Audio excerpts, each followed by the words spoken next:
بڑی بیماریوں کا علاج دریافت کرنے والا عظیم سائنسدان گاؤں کا لڑکا لوئی پاسچر نامور سائنسدان کیسے بنا؟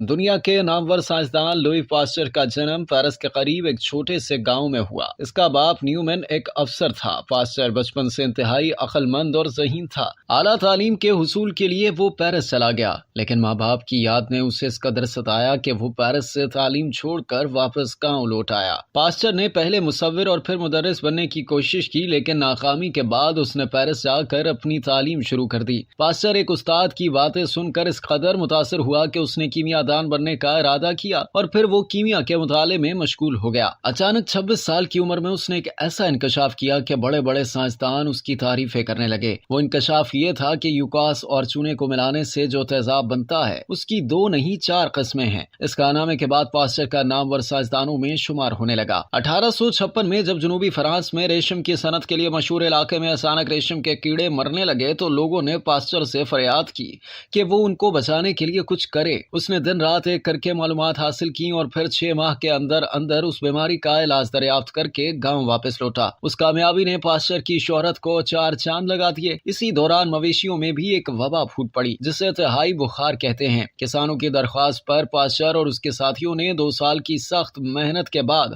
1880 میں ایک ویکسین ایجاد کی جس سے تہائی بخار کا خاتمہ کیا جا سکتا تھا۔ قابل ذکر اور دلچسپ بات یہ ہے کہ پاسچر نے جراثیم کو مارنے کے لیے جراثیم ہی سے کام لیا۔ یہ 19ویں صدی کی سب سے بڑی ایجاد تھی۔ اس کی وجہ سے پاسچر کی شہرت دنیا بھر میں پھیل گئی۔ فرانس کے باشندوں اور بالخصوص کسانوں نے اسے اپنا نجات دہندہ قرار دیا اور شاہ فرانس نے اسے سب سے بڑے اعزاز سے نوازا۔ اس کے بعد پاسچر کو اپنے بچپن کے وہ دن یاد آ گئے جب اس نے کتوں کے کاٹنے کے بعد بچوں اور بڑوں کی صدیوں پرانے علاج کے دوران چیخیں سنی تھی۔ ایک لوہار لوہے کو گرم کر کے اسے مریضوں کے زخموں پر رکھ دیتا تھا۔ پاسچر نے اس کا مؤثر علاج تلاش کرنے کے لیے ایک الگ تجربہ گاہ قائم کی۔ فرانس کے کونے کونے سے کتے لا کر اکٹھے کیے۔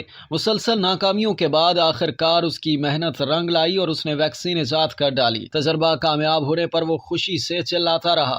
ایک دن عورت اپنے 9 سالہ بچے کو شدید زخمی حالت میں لے کر اس کے تجربہ گاہ میں داخل ہوئی۔ کتے کے کاٹنے کے باعث بچے کی حالت بہت خراب تھی۔ پاسچر نے اپنے ساتھیوں کے مشورے سے بچے کو ویکسین کا ٹیکہ لگایا جو کہ کارگر ثابت ہوا۔ پھر اس نے یکے بعد دیگرے 13 ٹیکے لگائے اور 15ویں روز بچہ بالکل ٹھیک ہو گیا۔ اس کامیابی کے بعد پاسچر دنیا میں مشہور ہو گیا۔ مشہور سائنسدان اور انسانیت کا عظیم دوست لوئی پاسچر کا 1895 میں انتقال ہو گیا، لیکن اس کی ایجادات سے آج بھی دنیا بھر کے لوگ فیض یاب ہو رہے ہیں۔